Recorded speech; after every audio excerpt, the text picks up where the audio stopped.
La memoria más antigua que conservo es la del hambre. No el hambre común, ese que se sacia con una comida caliente y desaparece hasta el día siguiente, sino el hambre constante, profunda, ese vacío en el estómago que se convierte en parte de ti, que moldea tus pensamientos, que te despierta en las noches frías y te hace contar las horas hasta que puedas ganarte el siguiente bocado. Desde que tengo uso de razón, aprendí que mi existencia dependía de mi utilidad. Nada era gratuito en aquella casa enorme de piedra gris, con sus torres que se elevaban como dedos acusadores hacia el cielo nublado. Cada trozo de pan negro, cada cucharada de sopa aguada, cada manzana magullada que me permitían comer venía acompañada de una lista interminable de tareas que debía completar antes del anochecer. Mi nombre es Eleonora, aunque durante años nadie me llamó así. Era la niña, tú, o simplemente un chasquido de dedos seguido de órdenes secas. No recuerdo haber tenido padres, al menos no en el sentido convencional de la palabra. Crecí entre las paredes de la mansión Valdespino, una construcción colonial de 3 pisos que se erguía en las afueras del pueblo de San Cristóbal como un monumento al poder de una familia que se decía descendiente directa de los primeros colonizadores. Los Valdespino eran respetados, temidos incluso. Don Augusto Valdespino controlaba la mayoría de las tierras de la región, y su esposa, doña Matilde, era conocida por su elegancia fría y su capacidad para destruir reputaciones con una sola palabra en los círculos sociales apropiados. Yo dormía en un cuarto diminuto en el 3er piso, tan pequeño que apenas cabía el catre de hierro oxidado y una caja de madera donde guardaba mis 2 vestidos grises, ambos heredados de alguien más, ambos remendados tantas veces que era difícil distinguir la tela original de los parches.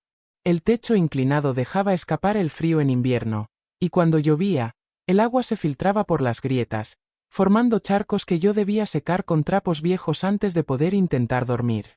No había ventanas en mi habitación, solo una rendija estrecha cerca del techo que dejaba entrar un rayo de luz durante las mañanas de verano, lo suficiente para despertarme antes del amanecer, cuando comenzaba mi jornada.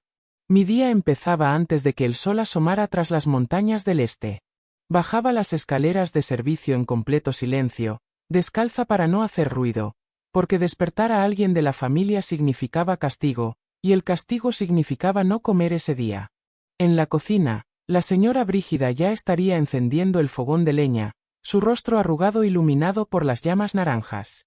Brígida era la cocinera principal, una mujer de edad indefinida que nunca me dirigía la palabra directamente, pero cuyos gruñidos y gestos yo había aprendido a interpretar como si fueran un idioma secreto.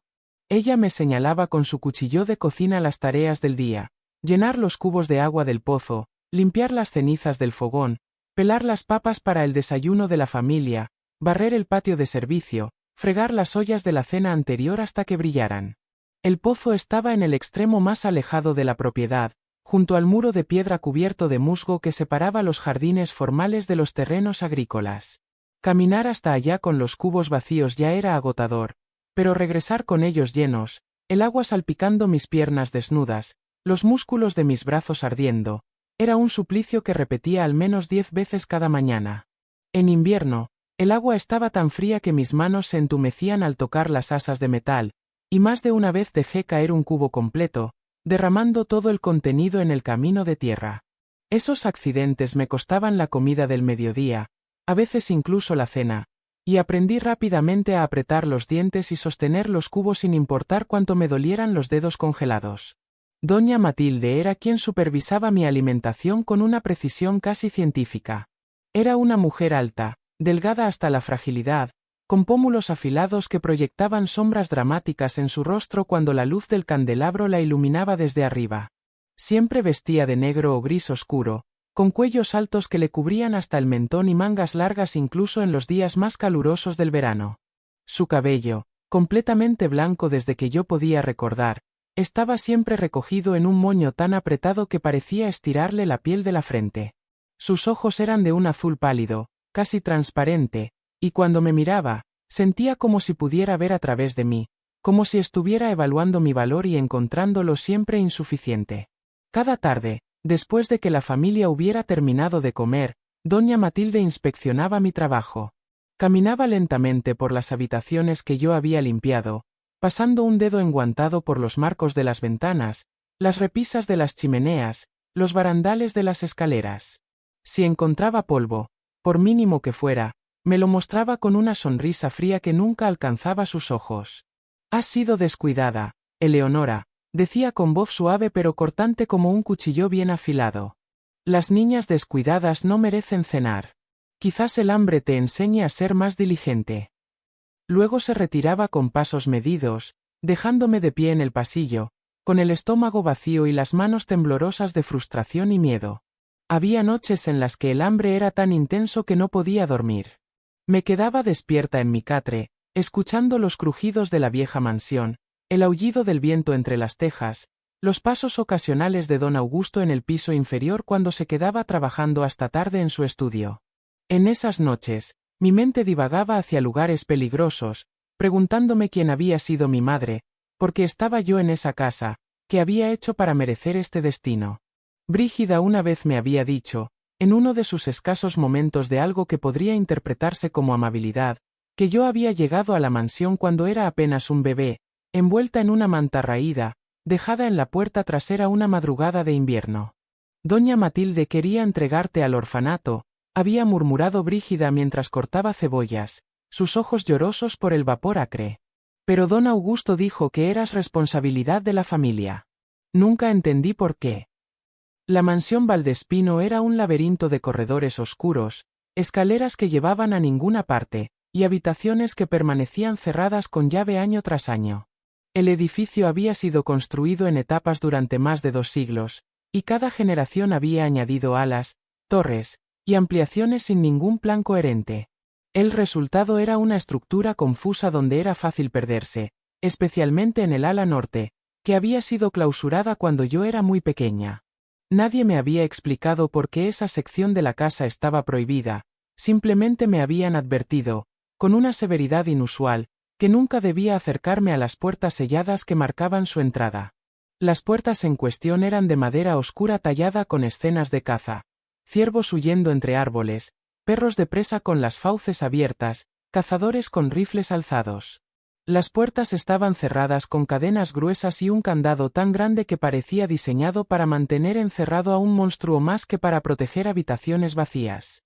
La pintura de las puertas se descascaraba en algunos lugares, revelando capas más antiguas debajo, primero un rojo oscuro, luego un azul desvaído, y finalmente la madera desnuda, marcada por lo que parecían ser rasguños profundos, como si alguien hubiera intentado salir arañando desde el otro lado.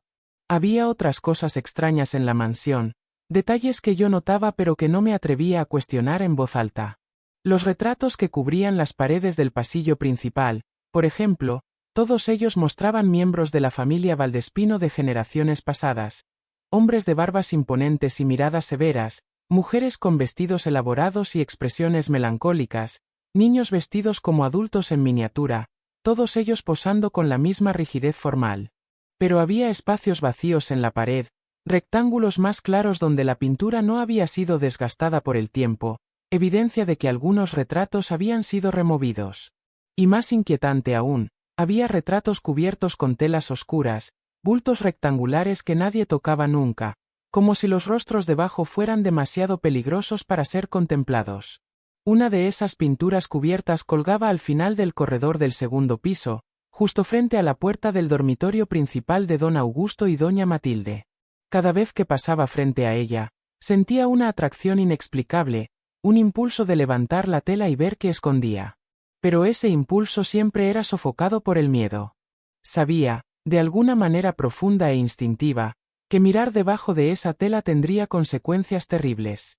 Don Augusto era un hombre de casi 70 años, aunque su postura erguida y su voz retumbante le daban una presencia que hacía que los demás hombres parecieran pequeños en comparación.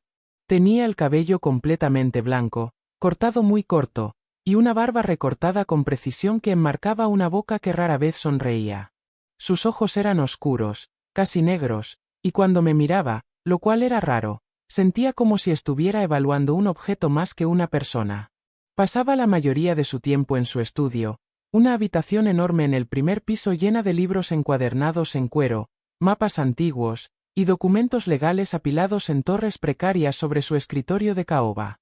Yo limpiaba el estudio de don Augusto una vez por semana, siempre bajo su supervisión directa. Él se sentaba en su silla de respaldo alto, observándome mientras yo barría el suelo, sacudía los estantes, y pulía los marcos dorados de los cuadros que representaban batallas navales y escenas de la conquista.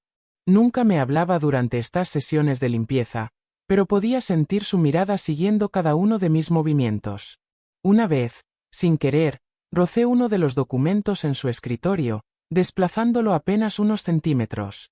Don Augusto se levantó tan rápido que su silla cayó hacia atrás con un estruendo que me hizo soltar el plumero que sostenía. «No toques nunca mis documentos», rugió, su voz llenando la habitación como el trueno de una tormenta. «Tus manos sucias no tienen derecho a rozar ni siquiera el aire cerca de estos papeles. ¿Entiendes?». Asentí frenéticamente, retrocediendo hasta que mi espalda chocó contra la estantería. Él se acercó, su altura proyectando una sombra que me envolvió completamente. «Todo lo que hay en esta casa tiene un lugar, un propósito, un valor. Tú estás aquí por caridad, por la bondad de esta familia que te acogió cuando nadie más lo hubiera hecho. No lo olvides jamás». Luego regresó a su silla, la enderezó con calma, y me hizo señas de que continuara limpiando como si nada hubiera ocurrido. Esa noche no cené. Doña Matilde había decidido que mi torpeza en el estudio merecía castigo, y me pasé las horas antes de dormir acurrucada en mi catre, tratando de ignorar los retortijones en mi estómago. Pero lo que más me perturbó no fue el hambre, sino algo que había visto en el escritorio de don Augusto durante esos breves segundos antes de que me gritara. Entre los documentos legales y las cartas de negocios, había visto una fotografía vieja, descolorida por el tiempo. En la fotografía se veía a una mujer joven, de pie frente a la mansión Valdespino, con un vestido blanco de encaje y el cabello oscuro cayendo en ondas sobre sus hombros. Lo que me había hecho detenerme, lo que había hecho que mi corazón latiera más rápido, era que esa mujer se parecía a mí. No de una manera vaga o aproximada, sino de una forma inquietante, casi imposible. Los mismos ojos grandes y oscuros, la misma nariz pequeña, la misma forma de los labios. Era como mirar una versión adulta de mí misma, vestida con ropas de otra época, sonriendo a la cámara con una expresión que mezclaba alegría y algo más oscuro, algo que no podía identificar. Esa imagen se quedó grabada en mi mente durante días, semanas, meses. Comencé a prestar más atención a las conversaciones que escuchaba a medias cuando servía el té en la sala principal, cuando barría el pasillo fuera del comedor mientras la familia cenaba, cuando pulía los candelabros en el vestíbulo mientras don Augusto recibía visitas importantes. Empecé a notar que ciertos temas eran evitados con cuidado. Nadie mencionaba nunca al hijo mayor de los Valdespino, aunque yo había visto referencias a él en los retratos familiares más antiguos. Un joven de ojos oscuros y sonrisa torcida que aparecía en las fotografías grupales hasta cierto punto, y luego desaparecía completamente de los registros visuales de la familia. La única persona en la mansión que parecía dispuesta a hablar, aunque fuera en fragmentos crípticos, era Teófilo, el mayordomo principal. Teófilo tenía más de 80 años, había servido a los Valdespino desde que era un adolescente, y conocía cada secreto de la casa tan bien como conocía las arrugas de sus propias manos. Era un hombre pequeño, encorvado por la edad, con ojos azules descoloridos que parecían ver mucho más de lo que revelaban. A diferencia de los demás miembros del personal, Teófilo me trataba con una amabilidad desconcertante. A veces, cuando nadie estaba mirando, dejaba una manzana extra en la cocina donde yo pudiera encontrarla, o se aseguraba de que mi porción de sopa tuviera un poco más de sustancia que el caldo aguado habitual. Una tarde de otoño, cuando yo tenía alrededor de 14 años, estaba limpiando las lámparas de aceite en el pasillo del segundo piso cuando Teófilo pasó junto a mí, cargando una bandeja con el té de la tarde para doña Matilde. Se detuvo, miró a su alrededor para asegurarse de que estábamos solos, y luego se inclinó hacia mí. «Tiene sus ojos», murmuró, su voz apenas más fuerte que el susurro del viento que se colaba por las ventanas. «Los mismos ojos que él tenía. Es como si el tiempo hubiera dado vueltas en círculo». Antes de que pudiera preguntar qué quería decir, antes de que pudiera siquiera procesar sus palabras, Teófilo ya se había alejado, sus pasos silenciosos sobre la alfombra persa que recorría el pasillo. Esa noche, acostada en mi catre, repetí sus palabras una y otra vez en mi mente. «Tiene sus ojos. Los mismos ojos que él tenía». ¿De quién hablaba? ¿Del hijo desaparecido de los Valdespino? ¿Por qué mis ojos se parecían a los suyos? Las preguntas se multiplicaban, cada una generando 10 más, hasta que mi cabeza daba vueltas con especulaciones que no me atrevía a formular completamente ni siquiera en la privacidad de mis propios pensamientos. Los años pasaron con la lentitud tortuosa de la niebla que se arrastraba por los jardines en las mañanas de invierno. Yo crecía, mi cuerpo cambiaba, pero mi situación permanecía idéntica. Trabajaba desde antes del amanecer hasta después del anochecer. Mi pago era comida racionada con precisión cruel, y mi presencia en la mansión era tolerada pero nunca explicada. A medida que me acercaba a los 16 años, comencé a notar algo más, las miradas. No solo las miradas despectivas de doña Matilde o las evaluaciones frías de don Augusto, sino algo diferente. Cuando visitantes venían a la mansión, especialmente las mujeres mayores que formaban parte del círculo social de los Valdespino, me miraban con una mezcla de curiosidad y alarma. Algunas veces las escuchaba cuchichear entre ellas cuando pasaba cerca, siempre en voz demasiado baja para distinguir las palabras, pero con un tono que dejaba claro que yo era el tema de conversación. Una de esas mujeres, doña Esperanza, una viuda rica que había sido amiga de la familia durante décadas, me detuvo un día cuando yo estaba recogiendo las tazas de té vacías en la sala principal. Me agarró del brazo con una fuerza sorprendente para alguien de su edad, sus dedos huesudos hundiéndose en mi piel. «Dios mío», susurró, sus ojos muy abiertos mientras estudiaba mi rostro.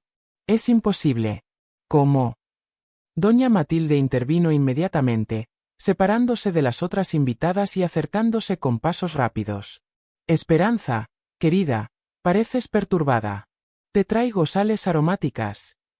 Pero doña Esperanza no dejaba de mirarme, y vi lágrimas formándose en sus ojos antes de que doña Matilde literalmente me empujara fuera de la sala, cerrando la puerta con fuerza detrás de mí.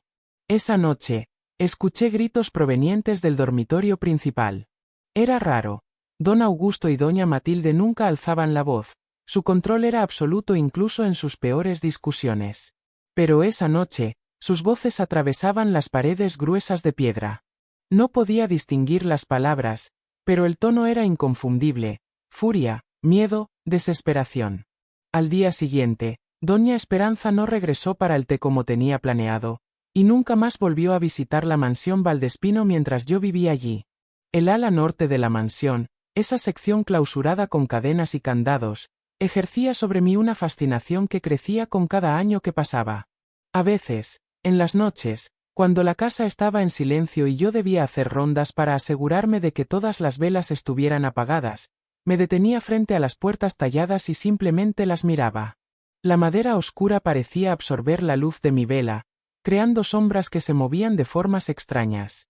Y a veces, solo a veces, podía jurar que escuchaba sonidos provenientes del otro lado. Pasos suaves, el roce de tela contra tela, suspiros que podrían ser el viento o podrían ser algo más. Brígida me había advertido múltiples veces que me mantuviera alejada de esa sección de la casa. «Nada bueno hay allá atrás», había dicho una mañana mientras amasaba pan, golpeando la masa con más fuerza de la necesaria. «Fantasmas, recuerdos, pecados. Algunas puertas están cerradas por una razón, niña. Algunas historias es mejor dejarlas enterradas». Pero su advertencia, lejos de disuadirme, solo intensificó mi curiosidad. ¿Qué secretos tan terribles podían estar escondidos detrás de esas puertas? ¿Y por qué sentía, con una certeza irracional pero profunda, que esos secretos tenían algo que ver conmigo? Fue en la primavera de mi 17º año cuando todo comenzó a cambiar. La primavera había llegado tarde ese año, el invierno había sido especialmente cruel, con nevadas que bloquearon los caminos durante semanas y heladas que mataron la mayoría de los cultivos tempranos. Cuando finalmente el hielo comenzó a derretirse, revelando los jardines muertos y los caminos embarrados, una sensación extraña se instaló en la mansión. Era como si el deshielo hubiera liberado algo más que agua atrapada, como si secretos congelados durante mucho tiempo ahora estuvieran goteando lentamente hacia la superficie. Don Augusto se volvió aún más taciturno de lo habitual. Pasaba horas encerrado en su estudio, y cuando salía, su rostro tenía una palidez grisácea que me recordaba a la ceniza del fogón. Doña Matilde, por su parte, Intensificó su vigilancia sobre mí. Comenzó a inspeccionar mi trabajo 2, 3 veces al día, encontrando faltas donde no las había, castigándome con días sin comida por infracciones imaginarias. Mi ropa estaba suelta ahora, colgando de un cuerpo que había adelgazado peligrosamente, mis costillas visibles cada vez que me miraba en el fragmento de espejo roto que había encontrado en el desván. Fue Teófilo quien finalmente rompió el silencio, quien me dio la llave, literal y figurativamente, que abriría todas las puertas cerradas de mi vida. Una tarde, cuando yo estaba sacando agua del pozo, él apareció sin hacer ruido, materializándose junto a mí como un fantasma. Me tomó de la mano, sus dedos fríos y huesudos, y presionó algo metálico en mi palma. Cuando miré, vi una llave antigua, grande, elaboradamente tallada, negra por la edad. El ala norte, susurró. Habitación al final del pasillo. Segunda puerta a la izquierda. Ve después de medianoche, cuando la casa duerme. Mereces saber la verdad antes de que te consuma la ignorancia. Antes de que pudiera responder, antes de que pudiera siquiera procesar lo que me estaba diciendo, Teófilo se alejó, y cuando miré hacia donde había estado parado, solo vi las sombras de los árboles moviéndose con el viento. Guardé la llave en el único lugar seguro que tenía, la caja de madera donde guardaba mis 2 vestidos. La escondí en el fondo, envuelta en uno de los trapos que usaba para secar el suelo. Durante el resto del día, trabajé en un estado de semiconciencia, mis manos realizando las tareas de memoria mientras mi mente daba vueltas alrededor de la llave, alrededor de las palabras de Teófilo, alrededor de las posibilidades aterradoras y emocionantes que se abrían ante mí. ¿Qué encontraría en el ala norte? ¿Por qué Teófilo, después de todos estos años de silencio, había decidido darme acceso a esa zona prohibida?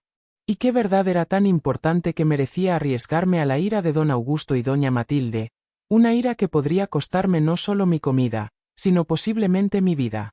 Esa noche cenamos lentejas aguadas y un trozo pequeño de pan duro. Doña Matilde supervisó mi comida, como siempre, contando cada cucharada que me llevaba a la boca, como si temiera que pudiera comer de más, que pudiera tomar más de lo que ella consideraba mi porción justa. «Comes muy lento, Eleonora», comentó, su voz cortante.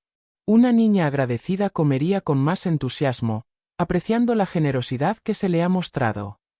No respondí. Había aprendido hace mucho tiempo que cualquier respuesta solo empeoraba las cosas.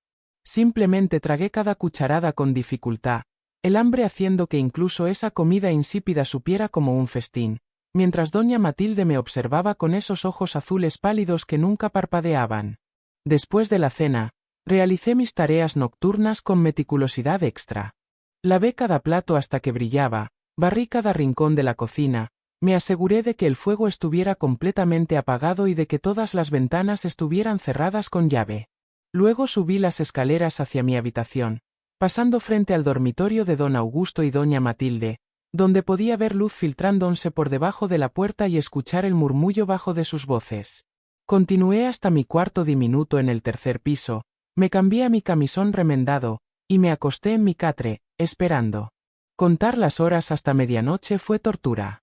El tiempo parecía haberse espesado, cada minuto estirándose como la miel fría. Me quedé acostada, completamente despierta, escuchando los sonidos de la casa mientras se preparaba para dormir, los pasos de doña Matilde en el piso inferior, el crujido de las maderas del suelo cuando don Augusto caminaba de su estudio a su dormitorio, el chasquido de las cerraduras cuando Brígida aseguraba la cocina antes de retirarse a su cuarto junto a la despensa. Gradualmente, la mansión se fue quedando en silencio, ese silencio profundo de las horas oscuras cuando hasta los ratones parecen dormir. Cuando finalmente consideré que era seguro moverme, me levanté con cuidado de mi catre, evitando los puntos donde el metal chirriaba. No me molesté en ponerme zapatos, era más silenciosa descalza. Recuperé la llave de su escondite, sintiéndola pesada y fría en mi mano, y salí de mi habitación. El pasillo del 3er piso estaba completamente oscuro, no me había atrevido a traer una vela porque la luz podría alertar a alguien de mi presencia. Me moví de memoria, mis pies conociendo cada tabla suelta que debía evitar, cada desnivel en el suelo que podría hacerme tropezar. Bajé las escaleras con una lentitud agónica, pegándome a la pared, probando cada escalón antes de poner mi peso completo sobre él. El corazón me latía tan fuerte que temía que alguien pudiera escucharlo. El sonido de mi sangre bombeando llenaba mis oídos como el rugido de un río. Llegué al segundo piso sin incidentes, pasé frente al dormitorio principal donde ahora todo estaba oscuro y silencioso, y continué hacia el extremo oeste del pasillo, donde comenzaba el ala norte. Las puertas talladas se alzaban frente a mí, apenas visibles en la oscuridad, pero su presencia era imposible de ignorar. Las cadenas que las aseguraban eran gruesas, oxidadas, con un candado del tamaño de mi puño colgando en el centro. Pero cuando me acerqué más, vi algo que no había notado antes. Había una puerta más pequeña, casi invisible, cortada en una de las grandes puertas talladas. Era del tipo que los arquitectos coloniales solían incluir en las entradas principales, permitiendo que una persona pasara sin tener que abrir las puertas completas. Y esa puerta pequeña tenía su propia cerradura, separada de las cadenas y el candado. Con manos temblorosas, inserté la llave que Teófilo me había dado. El metal raspó contra metal con un sonido que me pareció ensordecedor en el silencio de la noche.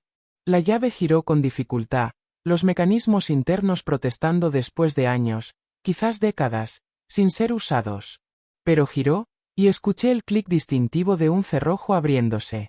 Empujé la puerta pequeña, que se abrió con un gemido prolongado que me hizo contener la respiración, esperando escuchar pasos acelerados, gritos, luces encendiéndose. Pero no hubo nada. La casa permaneció dormida, ajena a mi transgresión. El aire del otro lado era diferente. Más frío, más denso, con un olor a cerrado que hablaba de años de abandono. No había ventanas en esta sección del pasillo, o si las había, estaban cubiertas de tal manera que no dejaban pasar ni un rayo de luna. La oscuridad era absoluta, tangible, como si pudiera tocarla con las manos. Di un paso hacia adelante, luego otro, extendiendo las manos frente a mí para no chocar contra las paredes. Mis dedos rozaron papel tapiz viejo, despegándose en algunos lugares, revelando la piedra húmeda debajo. Avancé lentamente, contando los pasos, tratando de orientarme. Teófilo había dicho habitación al final del pasillo, segunda puerta a la izquierda. El pasillo parecía interminable, estirándose en la oscuridad como un túnel sin fin. Mis pies descalzos sentían el polvo acumulado en el suelo, grueso y suave, sin pisadas que lo hubieran perturbado en años. Finalmente, mi mano encontró el vacío de una puerta a mi izquierda. La primera. Continué, mis dedos rozando la pared, hasta encontrar la segunda. Esta era la puerta que Teófilo había mencionado. La manija era de bronce, fría al tacto. La giré lentamente, medio esperando encontrarla cerrada con llave, pero cedió sin resistencia. La puerta se abrió hacia adentro, revelando una oscuridad aún más profunda que la del pasillo. Entré, y fue entonces cuando noté algo. Había luz. No mucha, solo un débil resplandor grisáceo que venía de mi derecha. Cuando mis ojos se ajustaron, vi que había una ventana en esa pared, cubierta con gruesas cortinas de terciopelo que no cerraban completamente, dejando pasar una delgada línea de luz de luna. Me acerqué a la ventana y abrí las cortinas con un movimiento decidido. La luna, casi llena, inundó la habitación con su luz plateada, y por primera vez pude ver dónde estaba. Era un dormitorio, o había sido uno alguna vez. Había una cama con dosel en el centro, su colchón hundido y cubierto con sábanas que alguna vez fueron blancas pero ahora eran grises por el polvo y la humedad. Había un armario alto contra una pared, un escritorio bajo la ventana, y estanterías llenas de libros con los lomos deteriorados. Pero lo que capturó mi atención, lo que hizo que mi respiración se detuviera en mi garganta, estaban las paredes. Cada centímetro de las paredes estaba cubierto con pinturas, dibujos, bocetos. Algunos enmarcados, otros simplemente clavados directamente en el papel tapiz. Había retratos de personas que no reconocía, paisajes de lugares que nunca había visto, naturalezas muertas de frutas y flores. Pero entre todas esas imágenes, un tipo de retrato se repetía una y otra vez, el rostro de una mujer joven. A veces pintada con óleos, a veces dibujada con carboncillo, a veces apenas esbozada con trazos rápidos de lápiz. Pero siempre el mismo rostro, los mismos ojos grandes y oscuros, la misma nariz pequeña, los mismos labios. Y mientras caminaba lentamente alrededor de la habitación, Mirando cada una de esas imágenes bajo la luz de la luna, me di cuenta con una mezcla de asombro y terror que estaba mirando mi propio rostro, repetido docenas de veces, pintado por alguien que había capturado cada detalle de mis rasgos con una precisión casi obsesiva. Mis piernas dejaron de sostenerme y me desplomé en el suelo polvoriento, sin poder apartar la mirada de las paredes. ¿Cómo era posible? Estos dibujos, estas pinturas, algunas de ellas claramente tenían décadas de antigüedad, los colores desvaídos, el papel amarillento por el tiempo. ¿Cómo podía alguien haber pintado mi rostro antes de que yo naciera? ¿Quién era la mujer en esos retratos? ¿Y por qué se parecía tanto a mí que podríamos ser la misma persona? Con piernas temblorosas, me levanté y me acerqué al escritorio bajo la ventana. La superficie estaba cubierta con más papeles, libretas de bocetos, tubos de pintura secos y duros como piedras. Había también cartas, algunas abiertas, otras todavía selladas. Tomé una de las cartas abiertas, desplegando el papel que crujió bajo mis dedos. La caligrafía era elegante pero urgente, las palabras escritas con una presión que había atravesado el papel en algunos lugares. Mi querido hijo, comenzaba la carta, y reconocí inmediatamente la letra de doña Matilde, aunque más joven, menos controlada. Tu padre y yo estamos desesperados. Debes terminar esta locura inmediatamente. Ella no es de tu clase, no entiende nuestro mundo, no puede ser parte de esta familia. Lo que sientes es pasajero, una obsesión que pasará. Te lo ruego, por el bien de todos, especialmente por el bien de ella, termina esta relación antes de que sea demasiado tarde. Ya hay rumores en el pueblo. La gente habla. Nuestra reputación está en peligro. Si realmente la amas como dices, la dejarás ir. Esa es la única forma de protegerla de las consecuencias de vuestro error. La carta estaba fechada 22 años atrás. Hice cálculos rápidos en mi cabeza. Yo tenía 17 años. 22 años atrás, yo no había nacido aún.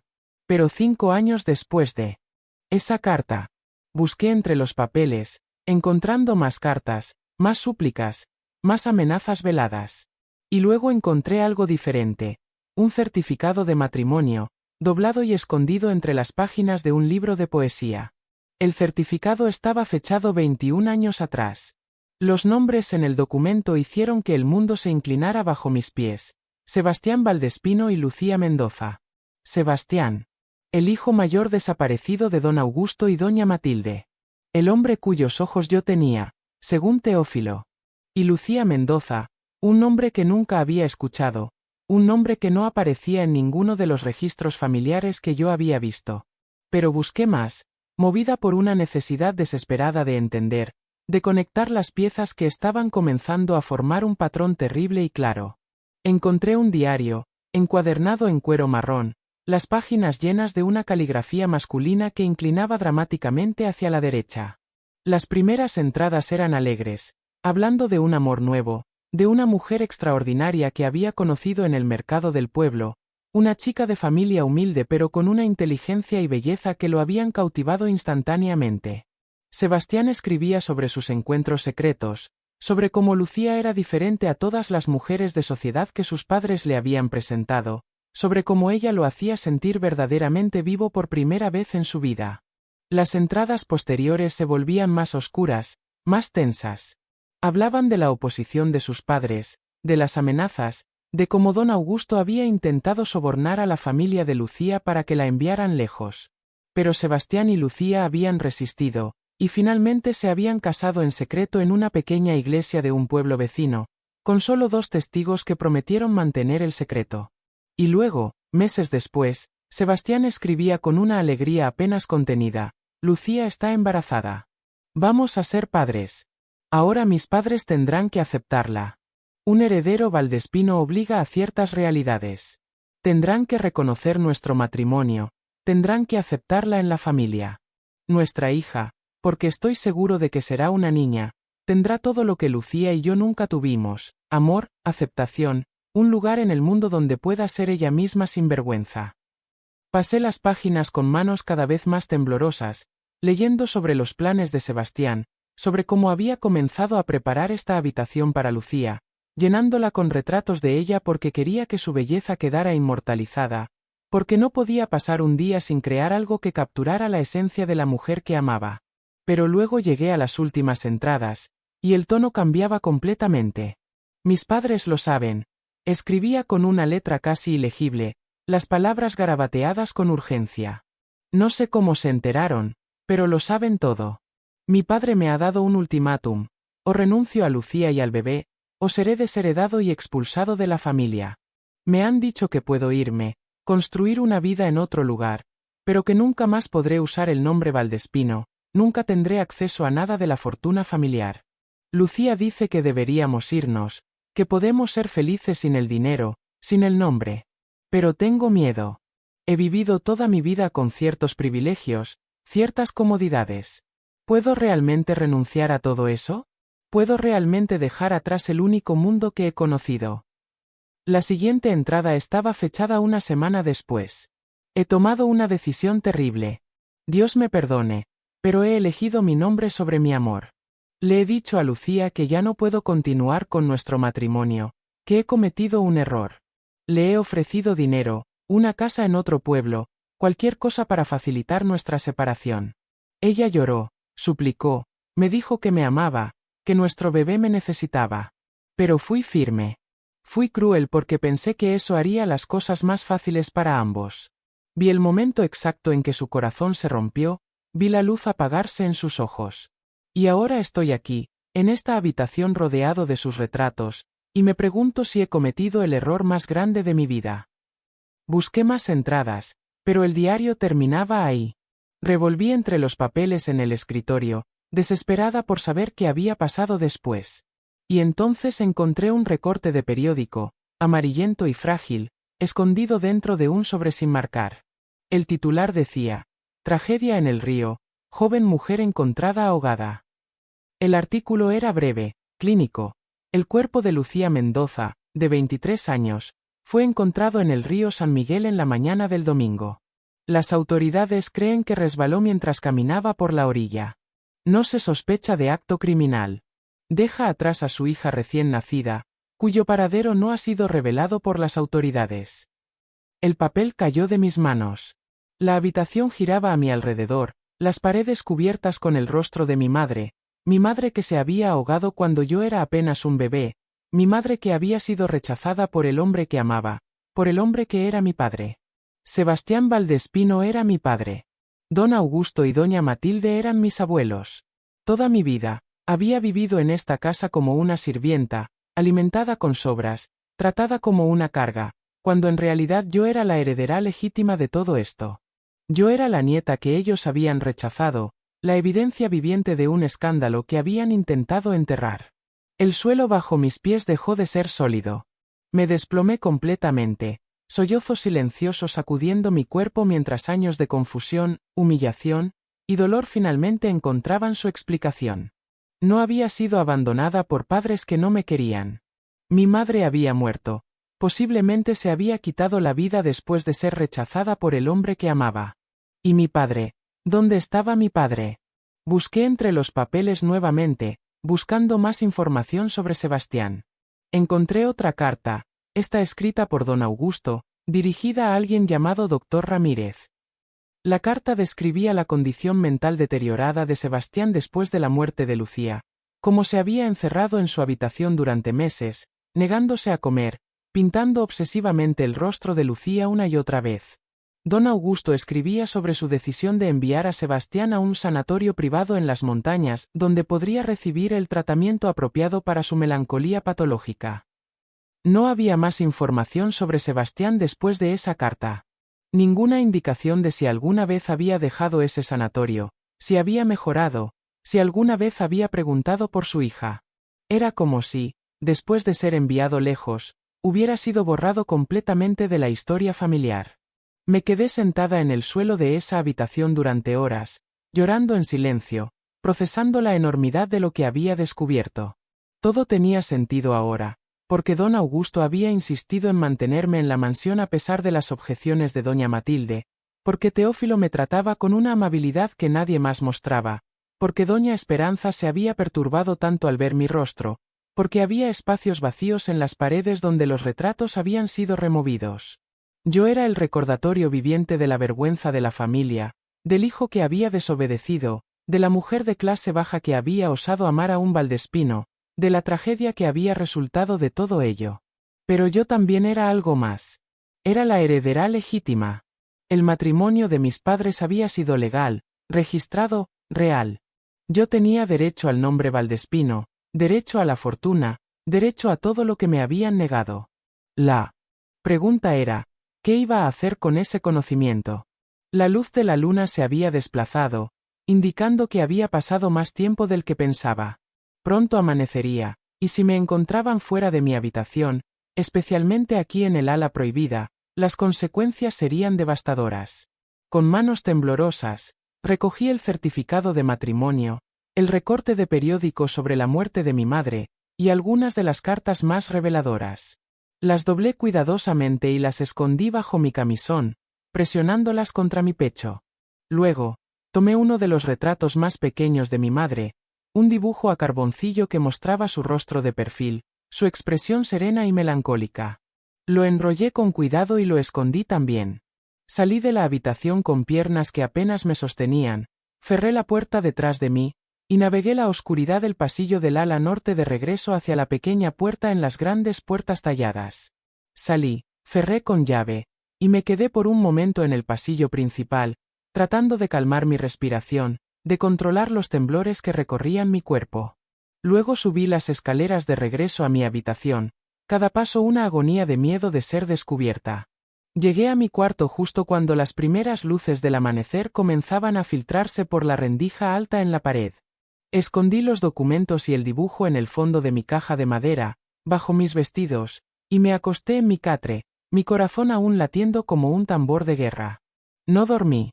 Simplemente me quedé acostada, mirando el techo agrietado, mientras mi mente procesaba y reprocesaba todo lo que había aprendido. Al día siguiente, todo parecía diferente. Cuando bajé a la cocina antes del amanecer, vi a Brígida con ojos nuevos. ¿Sabía ella la verdad sobre mi identidad? Sus miradas ocasionales de lástima eran porque sabía que yo era la nieta rechazada, no simplemente una huérfana acogida por caridad. Cuando don Augusto pasó junto a mí en el pasillo y me miró con su expresión habitual de desdén frío, podía ver en sus ojos algún atisbo de reconocimiento, alguna sombra de culpa por cómo había tratado a su propia nieta. Me moví a través de mis tareas diarias en un estado de semiautomatismo. Llené los cubos de agua, limpié las cenizas, pelé las papas, todo mientras mi mente trabajaba febrilmente, formulando y descartando planes. ¿Debería confrontar a don Augusto y doña Matilde con los documentos? ¿Debería buscar ayuda legal en el pueblo? ¿Debería simplemente huir con los documentos y tratar de construir una nueva vida en otro lugar? Cada opción parecía imposible, cargada de peligros que no podía predecir completamente. Fue Teófilo quien se me acercó esa tarde, cuando yo estaba sacudiendo las alfombras en el patio de servicio. Se acercó lentamente, apoyándose pesadamente en su bastón, y me ayudó a colgar una de las alfombras más pesadas en la cuerda para golpearla. «¿Encontraste lo que buscabas?», dijo en voz baja. No era una pregunta sino una afirmación. «Tu rostro lo dice todo. Ahora sabes quién eres». «Siempre lo supiste», respondí, mi voz apenas más fuerte que un susurro. «Todos estos años, sabías que yo era su nieta, que tenía derecho a estar aquí no como sirvienta sino como familia». «Sí», admitió Teófilo, sus ojos azules descoloridos encontrando los míos. «Pero no era mi lugar decírtelo. Don Augusto dejó muy claro que si alguien revelaba tu verdadera identidad, sería despedido inmediatamente, sin referencias, sin pensión. Para alguien de mi edad, eso habría significado morir en la calle. Fui un cobarde, lo sé. Pero pensé que darte la llave, dejar que descubrieras la verdad por ti misma, era el mejor compromiso que podía hacer entre mi conciencia y mi supervivencia». «¿Qué le pasó a mi padre?», pregunté, la pregunta que había estado quemándome por dentro desde la noche anterior. «¿Sebastián está muerto? Está aún en ese sanatorio». Teófilo miró a su alrededor, asegurándose de que estábamos solos, antes de responder. «No lo sé con certeza. Don Augusto nunca habla de él. Una vez al año, recibe un informe de los médicos del sanatorio, pero lo lee en privado y nunca ha compartido ningún detalle. Podría estar vivo, Podría estar muerto. Lo único que sé es que nunca ha regresado a esta casa, y don Augusto parece decidido a que nunca regrese. Tengo que encontrarlo, dije, la certeza cristalizándose en mi mente. Tengo que saber si mi padre está vivo, si sabe que existo, sí. Mi voz se quebró. Si alguna vez le importé, aunque fuera un poco. Es peligroso, advirtió Teófilo. Si don Augusto descubre que conoces la verdad, no sé qué hará. Es un hombre orgulloso, obsesionado con la reputación de la familia. Ya ha demostrado que está dispuesto a destruir la vida de su propio hijo para mantener las apariencias. ¿Qué crees que haría con una nieta ilegítima que amenaza con exponer todos sus secretos? Tenía razón, por supuesto. Pero algo había cambiado en mí esa noche en la habitación de mi padre, rodeada de los retratos de mi madre. Ya no podía seguir viviendo como había vivido, invisible, sin valor, sin nombre propio. Conocer la verdad me había dado algo que nunca había tenido antes. Un sentido de identidad, una historia, raíces que se hundían profundamente en el pasado de esta familia, sin importar cuánto ellos quisieran negarlas. Iba a reclamar mi lugar, mi nombre, mi herencia. Pero tenía que ser inteligente al respecto. Durante las siguientes semanas, comencé a hacer preguntas cuidadosas, indirectas. Le pregunté a Brígida sobre la familia Mendoza del pueblo, si los conocía. Ella bufó mientras picaba cebollas. Esa familia se fue hace años, poco después de que la hija mayor se ahogara en el río. Una tragedia terrible. La madre nunca se recuperó. Dicen que murió de corazón roto unos meses después. El padre vendió todo y se fue a vivir con parientes en la capital. No quedó nadie de los Mendoza por estos lados. Le pregunté a uno de los sirvientes más jóvenes, un chico de mi edad llamado Tomás que trabajaba en los establos, si sabía algo sobre Sebastián Valdespino. Tomás me miró con ojos muy abiertos. No se supone que hablemos de él. Don Augusto es muy claro al respecto. Pero mi padre, que trabajó aquí antes que yo, me contó algunas cosas. Dice que Sebastián era diferente al resto de la familia, amable, interesado en el arte más que en los negocios. Dice que se enamoró de una chica del pueblo y que eso causó un escándalo enorme. Un día simplemente desapareció, y nadie ha vuelto a verlo desde entonces. Algunos piensan que huyó al extranjero, otros que don Augusto lo encerró en algún lugar para esconder la vergüenza. Nadie sabe realmente qué pasó con él. Cada fragmento de información era una pieza adicional del rompecabezas. Y mientras recopilaba información, también observaba más cuidadosamente el comportamiento de don Augusto y doña Matilde. Noté que una vez al mes, don Augusto recibía una carta con un sello que no reconocía. Siempre la leía en privado en su estudio, y después de leerla, su humor se volvía aún más sombrío durante días. ¿Eran esas las cartas del sanatorio? ¿Contenían noticias sobre mi padre? Una noche, me arriesgué a algo increíblemente peligroso. Sabía que don Augusto guardaba documentos importantes en una caja fuerte detrás de uno de los cuadros en su estudio. Había visto el cuadro moverse ligeramente una vez cuando yo estaba limpiando y él estaba recuperando algo. Decidí que tenía que ver qué había en esa caja fuerte, especialmente si contenía información sobre el paradero de mi padre o sobre mi propia situación legal. Esperé hasta que don Augusto salió de viaje de negocios a la ciudad capital, un viaje que sabía que tomaría al menos 3 días. Doña Matilde se había retirado temprano con uno de sus dolores de cabeza, que usualmente significaba que había tomado su láudano y no despertaría hasta la mañana siguiente. Era ahora o nunca. Entré al estudio con una vela, cerrando la puerta silenciosamente detrás de mí. El cuadro en cuestión mostraba una escena de batalla naval, barcos coloniales disparando cañones contra una costa fortificada. Lo moví cuidadosamente, revelando la caja fuerte empotrada en la pared. Era una caja fuerte antigua, con una cerradura de combinación. No tenía idea de cuál podría ser la combinación, pero decidí probar algunas opciones obvias: la fecha de nacimiento de don Augusto, la fecha de su matrimonio con doña Matilde, números que había visto en documentos legales. Nada funcionó. Frustrada, estaba a punto de rendirme cuando recordé algo. En el certificado de matrimonio de mis padres que había tomado de la habitación de mi padre, había una fecha, el 15 de marzo. Probé esa fecha en diferentes formatos, 15 a 3, 3 a 15, 1503. En el tercer intento, escuché el clic satisfactorio de la cerradura abriéndose. Dentro de la caja fuerte había varios compartimentos.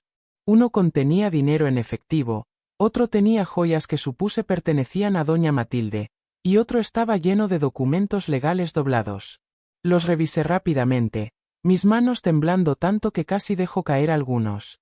Había escrituras de propiedades, contratos de negocios, testamentos antiguos. Y luego encontré lo que estaba buscando.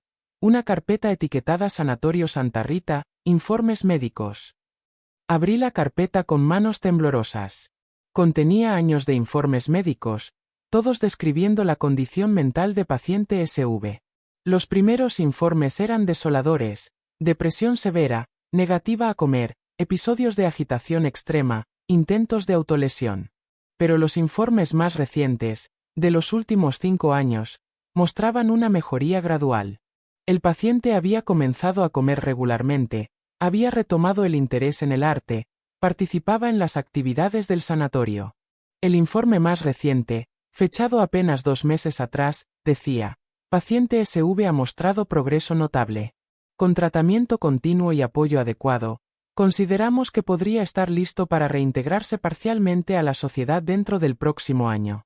Recomendamos visitas familiares como parte de su rehabilitación. Mi padre estaba vivo. No solo vivo, sino mejorando. Y don Augusto había recibido esta recomendación de permitir visitas familiares, pero aparentemente no había actuado al respecto. ¿Por qué? Porque permitir que mi padre regresara significaría enfrentar el pasado que había trabajado tan duro para enterrar. Porque mi padre podría preguntar por mí, por su hija, y don Augusto tendría que admitir que me había mantenido como sirvienta en su propia casa durante todos estos años. Encontré también otra cosa en esa carpeta: la dirección del sanatorio. Sanatorio Santa Rita, ubicado en las montañas al norte de la capital, a unos 3 días de viaje desde aquí. Mi mente comenzó a formular un plan. Tenía que llegar a ese sanatorio. Tenía que conocer a mi padre, decirle que existía, que su hija estaba viva. Pero escapar de la mansión no sería fácil. No tenía dinero, no tenía ropa apropiada para un viaje largo, no conocía los caminos. Pero tenía algo más valioso que dinero. Tenía la verdad, documentada, guardada en el fondo de mi caja de madera. Y tenía determinación, alimentada por 17 años de humillación y hambre. Iba a encontrar la manera de salir de esta casa, de llegar a mi padre, de reclamar mi identidad. Solo necesitaba el momento correcto, la oportunidad correcta. Esa oportunidad llegó 3 semanas después, de la forma más inesperada. Doña Matilde había organizado una gran cena para celebrar no sé qué ocasión social importante. La casa estaba llena de invitados, todos ellos miembros de la alta sociedad local, vestidos con sus mejores galas. Yo había pasado todo el día ayudando a preparar la comida, sirviendo bebidas, asegurándome de que todo estuviera perfecto. La cena fue un éxito, con los invitados alabando la comida y el vino. Después de que los invitados se trasladaron al salón para tomar digestivos y conversar, yo estaba en el comedor recogiendo platos sucios cuando escuché voces alzadas provenientes del salón. Normalmente, eso no habría sido notable, pero había algo en el tono que hizo que me detuviera a escuchar. La voz de un hombre mayor, que no reconocía, estaba diciendo: absoluta hipocresía, Augusto. Todos sabemos que tu hijo está encerrado en un manicomio por haberse casado con una campesina. Y ahora vienes aquí predicando sobre la importancia de mantener la pureza de la sangre, de los matrimonios apropiados. Es ridículo. Hubo un silencio tenso, y luego la voz de don Augusto, baja y peligrosa. Mi hijo está recibiendo tratamiento por una enfermedad mental. Su matrimonio fue anulado por razones legales que no necesito discutir contigo. Y te agradecería que mantuvieras tus opiniones para ti mismo en mi casa. ¿Anulado?, respondió el otro hombre con una risa amarga. Eso es lo que dices, pero el padre Rodrigo, quien realizó la ceremonia, me dijo personalmente que ese matrimonio era completamente legal. ¿Qué pasó con la niña, por cierto? Se rumorea que Lucía estaba embarazada cuando tu hijo la abandonó. No pude contenerme. Algo dentro de mí se rompió, alguna presa que había estado conteniendo años de rabia y dolor. Dejé caer los platos que estaba sosteniendo, Se estrellaron contra el suelo con un estruendo que hizo que las conversaciones en el salón se detuvieran abruptamente.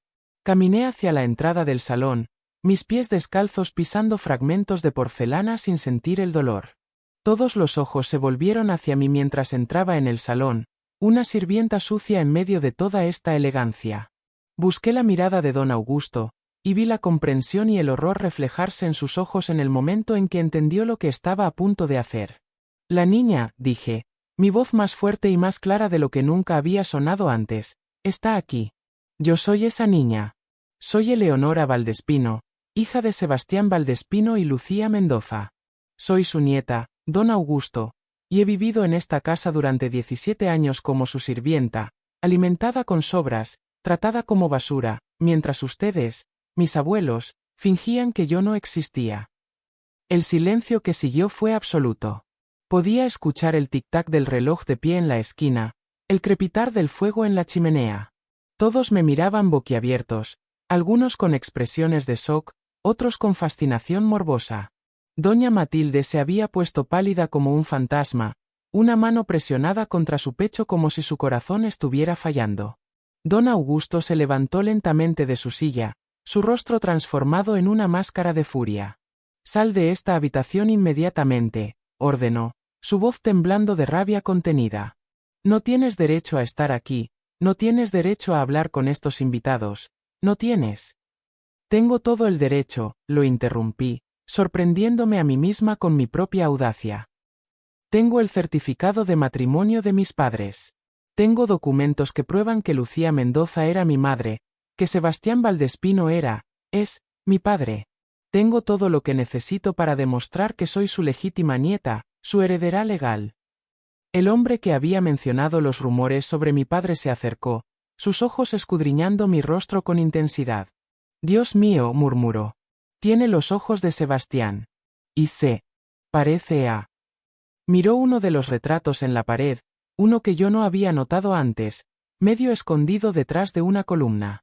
Era un retrato de mi padre, joven, con su sonrisa torcida característica.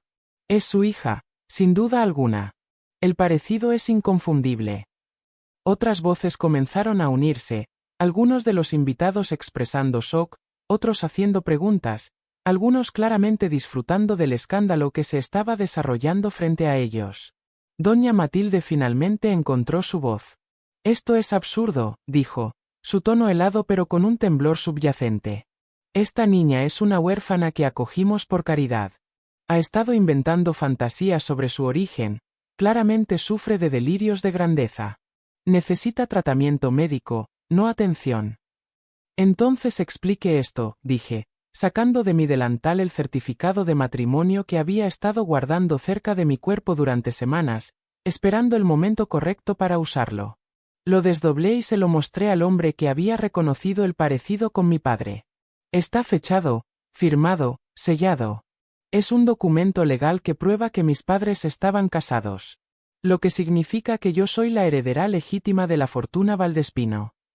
El hombre tomó el documento, lo examinó cuidadosamente, pasando sus dedos sobre el sello oficial de la iglesia. «Esto parece auténtico», dijo finalmente. «Si esto es real, entonces esta joven tiene razón. Ella es la heredera legal».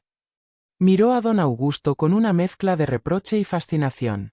«Has mantenido a tu propia nieta como sirvienta. ¿Cómo justificas eso, Augusto?» Don Augusto parecía haber envejecido 10 años en los últimos minutos. Su postura erguida se había encorvado ligeramente, y cuando habló, su voz había perdido algo de su poder habitual. «No tienes idea de lo que estás hablando. Las circunstancias son complicadas, hay razones». «¿Razones?», exploté, toda la rabia acumulada durante años finalmente encontrando su salida. ¿Qué razones podrían justificar tratar a su propia nieta como si fuera menos que nada?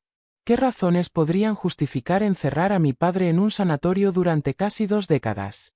Mi madre está muerta, probablemente porque el dolor de ser rechazada por el hombre que amaba fue demasiado para soportar. Mi padre está encerrado, alejado del mundo. Y yo he pasado mi vida entera creyendo que no valía nada, que debía ganarme cada bocado de comida, que mi existencia era una carga. Todo eso porque ustedes estaban más preocupados por su reputación que por las personas reales, las vidas reales que estaban destruyendo con sus decisiones.